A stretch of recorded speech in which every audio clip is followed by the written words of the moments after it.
Shalom, selamat pagi Bapak Ibu yang dikasihi dan diberkati oleh Tuhan kita Yesus Kristus. Pada pagi hari ini kita akan bersama-sama merenungkan dan mendengarkan kebenaran firman Tuhan yang tentunya sesuai dengan nas Almanak Gereja Kalimantan Evangelis. Diambil dari 2 Korintus pasalnya yang ke-13 ayat yang pertama sampai dengan ayatnya yang keempat. Namun sebelum kita renungkan firman Tuhan, mari kita bersatu di dalam doa. Mari kita berdoa. Kami mengawali pagi kami hari ini ya Tuhan dengan mendengarkan bahkan merenungkan kebenaran firman-Mu.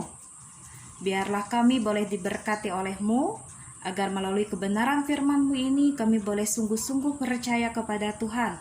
Dan biarlah ya Tuhan Yesus Kristus Engkau memampukan bahkan membimbing kami agar kami boleh melakukannya dalam hidup kami. Di dalam dan oleh nama-Mu kami berdoa dan memohon. Amin. Firman Tuhan bagi kita bersama dengan perikop tentang nasihat-nasihat terakhir. Ayat yang pertama, ini adalah untuk ketiga kalinya aku datang kepada kamu, baru dengan keterangan 2 atau 3 orang saksi suatu perkara sah kepada mereka yang di masa yang lampau berbuat dosa dan kepada semua orang lain. Telah kukatakan terlebih dahulu, dan aku akan mengatakannya sekali lagi. Sekarang pada waktu aku berjauhan dengan kamu, tepat seperti pada waktu kedatanganku kedua kalinya, bahwa aku tidak akan menyayangkan mereka pada waktu aku datang lagi. Karena kamu ingin suatu bukti bahwa Kristus berkata-kata dengan perantaran aku. Dan ia tidak lemah terhadap kamu, melainkan berkuasa di tengah-tengah kamu. Karena sekalipun ia telah disalibkan oleh karena kelemahan, namun ia hidup karena kuasa Allah. Memang kami adalah lemah di dalam Dia, tetapi kami akan hidup bersama-sama dengan Dia. Untuk kamu karena kuasa Allah. Yang berbahagia ialah mereka yang mendengarkan dan yang memelihara firman Tuhan. Amin. Bapak Ibu, saudara yang dikasihi dan diberkati dalam Tuhan kita Yesus Kristus, dalam suratnya yang dikirim oleh Rasul Paulus ke jemaat yang ada di Korintus, ia mengirimkan suatu nasihat yang sungguh sangat keras kepada jemaat yang ada di Korintus. Agar jemaat di Korintus ini, mereka dengan iman, dengan percaya, mereka tidak akan pernah bisa terpengaruh dengan ajaran-ajaran sesat yang disampaikan oleh guru-guru palsu pada saat itu. Sehingga Paulus terus mengingatkan, menguatkan mereka agar mereka ini bisa percaya bahwa Rasul Paulus ini adalah utusan daripada Yesus Kristus. Utusan untuk menyampaikan kabar sukacita ini kepada mereka. Nah, Bapak Ibu yang dikasih dalam Tuhan kita Yesus Kristus, tentunya Rasul Paulus dalam suratnya pada saat ini kita melihat bahwa apa sih peringatan keras, nasihat keras yang ia sampaikan kepada jemaat yang ada di Korintus. Di situ dilihat bahwa ia memperingatkan mereka agar mereka ini tidak hidup di dalam dosa. Ketika Paulus mengirim suratnya, baik surat yang pertama, baik suratnya yang kedua, dengan teguran yang sepantasnya untuk dapat memperbaiki hal-hal yang salah di antara mereka. Sehingga dengan kata lain, jemaat ini bisa menyadari akan segala kesalahan mereka. Mereka bisa berbalik kembali, lalu bertobat, lalu mereka bisa mendapatkan pengampunan daripada Tuhan.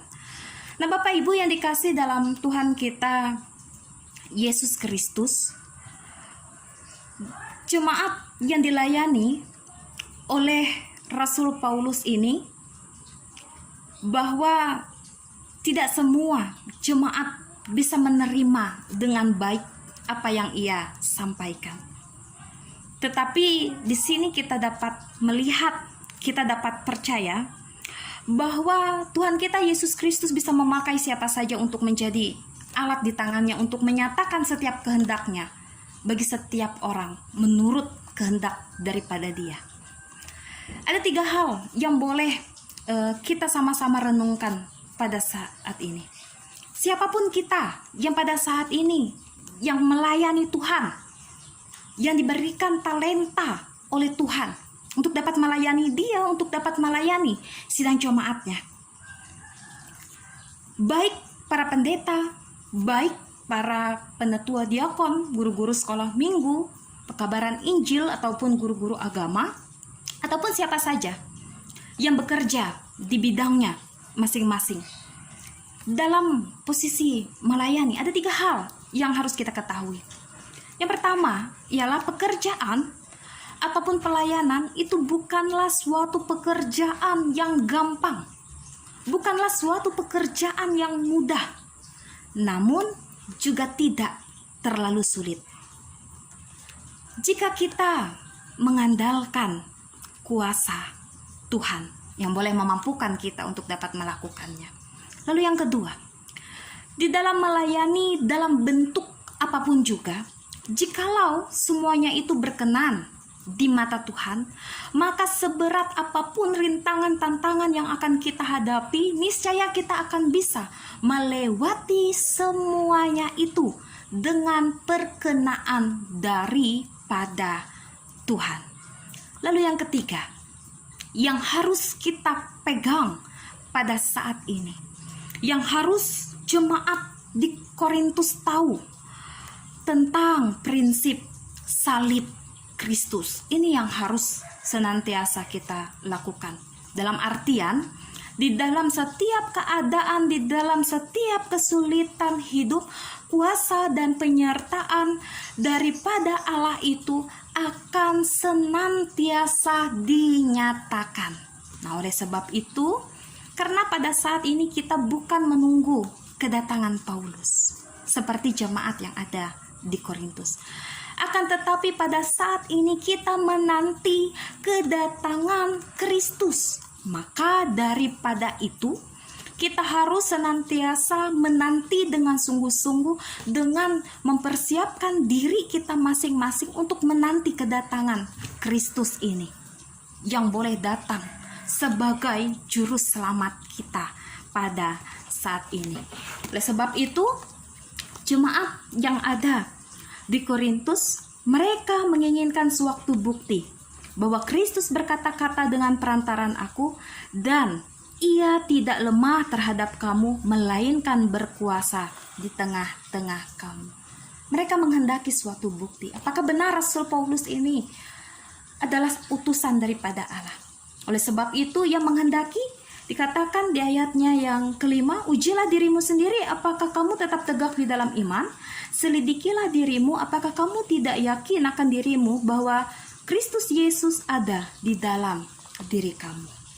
Artinya kita harus senantiasa menguji diri kita. Kita harus senantiasa menyelidiki diri kita pada saat ini. Apakah Yesus Kristus itu sungguh-sungguh sudah bekerja, sudah berkuasa dalam kehidupan kita pada saat ini?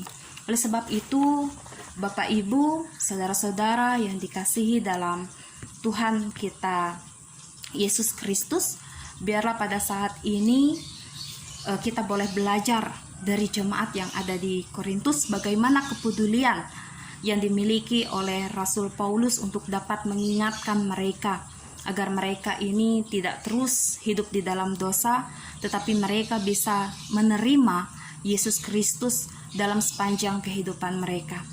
Dengan iman kepercayaan yang mereka miliki, mereka senantiasa yakin dan percaya bahwa walaupun begitu besar ajaran-ajaran yang menyesatkan mereka, ataupun bagaimana pengaruh daripada nabi-nabi palsu atau guru-guru palsu, tetapi karena apa yang telah Yesus Kristus sampaikan melalui Paulus, agar mereka ini bisa senantiasa terus percaya dengan utusan yang diutus oleh Yesus Kristus, yaitu Paulus, untuk menyampaikan kabar sukacita itu.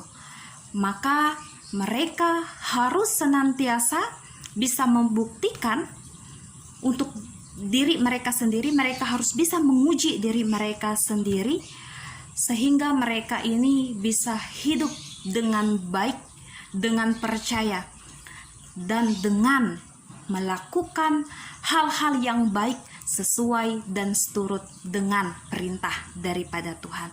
Tuhan Yesus Kristus memberkati kita semua melalui kebenaran firman-Nya. Amin untuk firman Tuhan.